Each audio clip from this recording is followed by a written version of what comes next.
Hey everybody, today we're going to show you where to find Freyja's armor set here in Elden Ring Shadow of the Erdtree, so let's jump into it. There's actually a couple different locations where you can find this armor set. The very first thing you need to do is make your way over to the Cleansing Chamber Anteroom site of Grace on the western side of the map. And this is where you're going to be able to complete the Leda and Ailey's boss fight, which is going to be a summon that's right in the middle of this room if you head east from the site of Grace. You're not going to see it here on your screen because I've already done it, but right in this circle, you're going to find a summon that you can select where you'll end up fighting 3 or 4 enemies in this room, and that will be the Leda and Ailey's boss fight. Now, if you've done Freyja's quest line where you end up giving her a letter, you're going to be able to get that armor set off one of the bodies when you defeat her in this little coliseum. However, there's probably a lot of you that haven't done that quest line, including myself.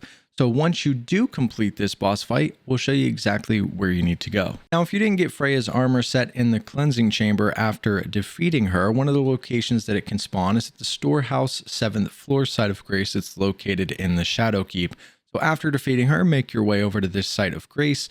And as soon as you spawn in, turn around, and right in front of the fireplace is where it may spawn. Now, this is only one of 2 locations, so if there's not an item in front of this fireplace, like there isn't on my screen, then there's another location that you're going to need to check. However, if there's an item here, it should be Freyja's armor set. Now, the final location you'll be able to find this armor set is going to be at the 3 Path Cross site of Grace. It's pretty close to the beginning of the DLC. You can see that here on your map. And once you make your way over here, if this is where the armor set has spawned, you will see it on the ground right next to the site of Grace. Now, the location of this armor set is based on how far you make it into this quest. So if you didn't start this quest whatsoever, the armor set's going to spawn at the 3 Path Cross site of Grace because this is where you initially speak with her.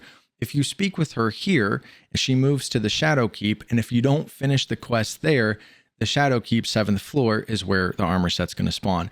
If you complete her quest entirely by giving her the letter, you'll be able to get the armor set upon defeating her at the Cleansing Chamber Anteroom. So it really just depends on how far you've got into the quest on where you're actually going to find this armor set. But this is going to be where to find Freyja's armor set here in Elden Ring. Hopefully this video helps some of you guys out. I appreciate you watching, and we'll see you in the next one.